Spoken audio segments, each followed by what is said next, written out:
ഇനി നമുക്കൊരു അടിപൊളി ചിക്കൻ കുറുമ ഉണ്ടാക്കിയാലോ? ചിക്കൻ കുറുമ എല്ലാവർക്കും ഇഷ്ടമല്ലേ? ഇത് ദോശയുടെ കൂടെയും ചോറിൻ്റെ കൂടെയും ഒക്കെ കഴിക്കാൻ പറ്റും, ചപ്പാത്തീൻ്റെ കൂടെയൊക്കെ. അപ്പോൾ അതിന് വേണ്ടുന്ന സാധനങ്ങൾ എന്താണെന്ന് നോക്കാം. ഞാൻ കുറച്ച് ചിക്കൻ എടുത്തിട്ടുണ്ട്. എല്ലുള്ള ചിക്കൻ തന്നെയാണ് ടേസ്റ്റ്. ഇനി 2 സവോള, 2 പച്ചമുളക്, കുറച്ച് വെളുത്തുള്ളി, ഇഞ്ചി, കറിവേപ്പില, ഇതൊക്കെ എടുത്തിട്ടുണ്ട്.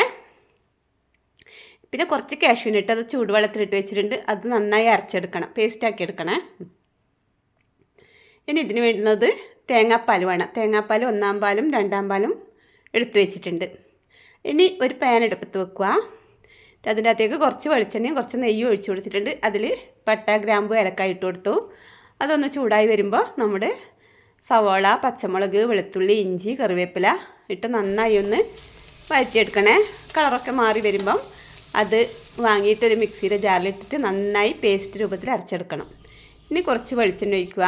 അതിലോട്ടേക്ക് കുറച്ച് മഞ്ഞൾപ്പൊടി, ഒരു 2 സ്പൂണ് മല്ലിപ്പൊടി ഞാൻ എടുത്തിട്ടുണ്ട്, 1/2 സ്പൂണ് കുരുമുളക് പൊടി. അത് നന്നായി വറുത്തെടുക്കണേ, ചൂടാക്കിയെടുക്കുക പച്ചമണം മാറുന്നവരെ. അപ്പോൾ കുറച്ച് വെള്ളം ഒഴിച്ചിട്ട് ഒന്ന് നന്നായി വേവിച്ചെടുക്കുന്നുണ്ട്. അതിൻ്റെ പച്ചമണമൊക്കെ മാറി വരാൻ വേണ്ടിയിട്ടാണ്. ഇത് നമ്മൾ അരച്ച് വെച്ച ഉള്ളി, പച്ചമുളക്, ഇഞ്ചി, വെളുത്തുള്ളി പേസ്റ്റ് ഇതിൻ്റെ അകത്തേക്ക് ഒഴിച്ചു കൊടുത്തു. അതും നന്നായി ഒന്ന് വഴറ്റിയെടുക്കുക. അങ്ങനെ അതും നന്നായി വഴറ്റിയെടുത്തിട്ടുണ്ട്. ഇനി നമുക്കിതിൻ്റെ അകത്തേക്ക് കുറച്ച് ഉപ്പിട്ട് കൊടുക്കണം. ആവശ്യത്തിന് ഉപ്പിട്ട് കൊടുക്കുക. ഇനി നമ്മൾ കഴുകി വെച്ച ചിക്കൻ പീസ് എടുത്തിട്ട് ഇതിൻ്റെ അകത്തേക്ക് ഇട്ട് കൊടുക്കണേ. അങ്ങനെ ചിക്കൻ പീസൊക്കെ ഇട്ട് കൊടുത്തു. നന്നായി ഇളക്കി യോജിപ്പിക്കുക. അങ്ങനെ ചിക്കൻ പീസൊക്കെ നന്നായി ഇളക്കി യോജിപ്പിച്ചു. അതിനുശേഷം നമുക്ക് ഇതിൻ്റെ അകത്തേക്ക് ആദ്യം തന്നെ എല്ലാം സെറ്റാക്കി വെച്ചാൽ നമുക്ക് പെട്ടെന്ന് ഉണ്ടാക്കാൻ പറ്റും. തേങ്ങാപ്പാലും ഒക്കെ എടുത്ത് വെച്ചാൽ പെട്ടെന്ന് ഉണ്ടാക്കാൻ പറ്റും. ഇനി നമുക്ക് ഇതിൻ്റെ അകത്തേക്ക് 2-ാം പാലാണ് ആദ്യം ചേർത്ത് കൊടുക്കുന്നത്. അപ്പോൾ 2-ാം പാൽ ഒഴിച്ച് ഒന്ന് ഇളക്കി ഒരു 20 മിനിറ്റ് ഒന്ന് വേവിച്ചെടുക്കണേ.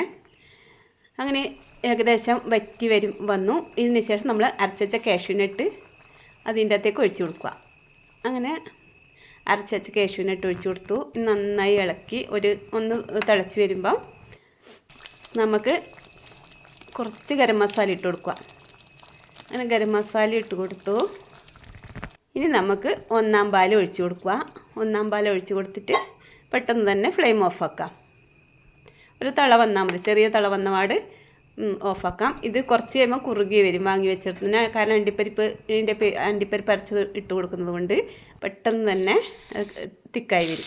ഇനി നമുക്ക് അതിൻ്റെ അകത്തേക്ക് വറുത്തിടാനായിട്ട് കുറച്ച് കാഷ്യൂനട്ട്, 2 പച്ചമുളക് എടുത്തിന്, കുറച്ച് കറിവേപ്പില, ഇതും കൂടി ഒന്ന് വറുത്തിട്ട് കൊടുക്കുക. അങ്ങനെ നമ്മുടെ അടിപൊളി ചിക്കൻ കുറുമ ഇവിടെ റെഡി ആയിട്ടുണ്ട്. ഇത് ചപ്പാത്തീൻ്റെ കൂടെ, പൊറോട്ടൻ്റെ കൂടെ, ചോറിൻ്റെ കൂടെ എല്ലാത്തിൻ്റെ കൂടെയും സൂപ്പറാണ്. എല്ലാവരും ഉണ്ടാക്കി നോക്കണേ. Okay, bye bye.